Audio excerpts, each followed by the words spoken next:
It will be a historic night for Kamala Harris and for the nation. We're just minutes away from California's junior senator taking the stage at the Democratic National Convention to officially accept the party's nomination for vice president. It's arguably one of the most important speeches of her career. Nikole Killion has more. Stakes are much higher than Kamala Harris's last DNC appearance in 2012. The American dream belongs to all of us. Campaign aides say the California senator's acceptance speech will deliver a vision for a more inclusive nation by sharing her personal story. My mother, who raised me and my sister, was a proud woman. The story of a daughter whose name means goddess. She was raised by an Indian mother who researched cancer and Jamaican father who was an economist, both immersed in civil rights, and as a young girl allowed Harris to integrate Berkeley public schools, along with childhood friend Carol Porter. We grew up in a segregated neighborhood, so we lived the challenges that kids of color live, and she's been able to really take that to heart. A lesson she carried to Howard University, pledging Alpha Kappa Alpha sorority with Jill Lewis. She was not day one, I plan to run for office, but she was very interested in justice. My name is Kamala Harris. That interest would lead her to be San Francisco's DA with a tough-on-crime agenda,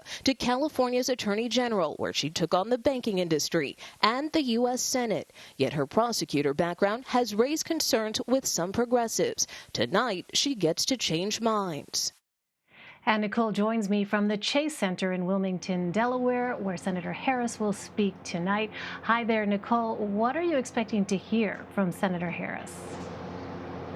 Well, we know that this will be a very personal story for Kamala Harris, that she really will talk about her upbringing, more specifically about the role that her mother played in instilling values into her. You heard a little bit of that in that video clip in our piece, but you will also hear her draw a lot of distinctions between her record and Joe Biden's record and that of President Trump, and she will not mince words.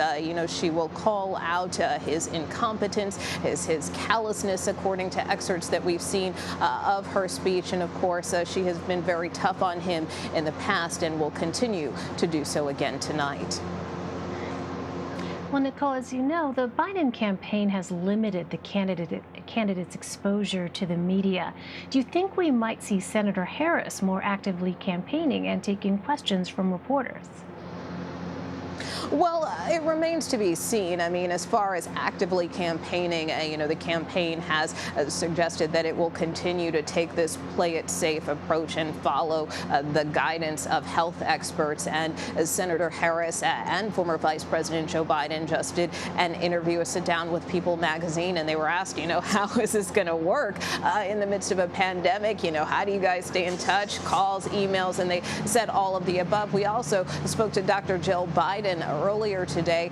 She was on CBS this morning, and she too was asked, how do you kind of campaign in this new virtual world, and whether or not there will be an impact. And Dr. Biden said that, they are on Zooms all the time. They're reaching out to people as best they can. So more or less, they're kind of working in the confines of this current environment. So I wouldn't expect them to be out actively campaigning as much as we would in a regular campaign season. But that being said, it does raise questions about what access the media will get to the campaign.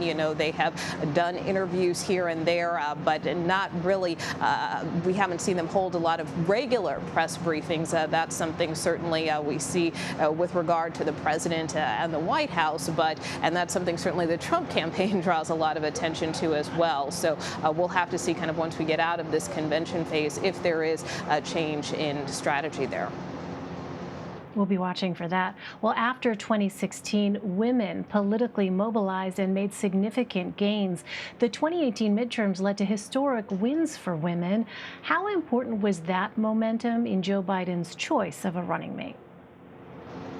Well, I think it certainly had some influence, and really, if you look to now, 2020, we're set for another record-breaking year, particularly for women of color. I believe, according to the Center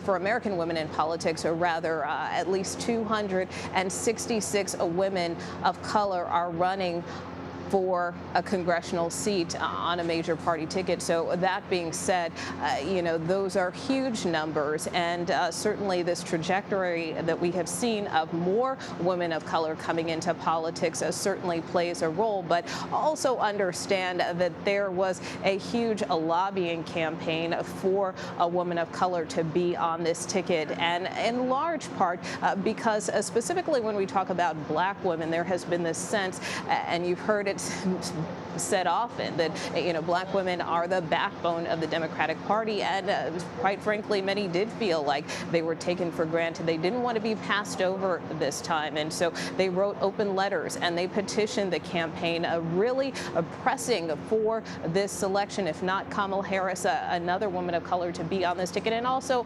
understanding the environment. It's just not the pandemic. We've been in this period of racial strife stemming from the death of George Floyd. So that's why many people feel that it was critical, really imperative for a woman of color to be chosen in this moment. All right, Nikole Killion on the campaign trail for us. Nikole, thank you very much.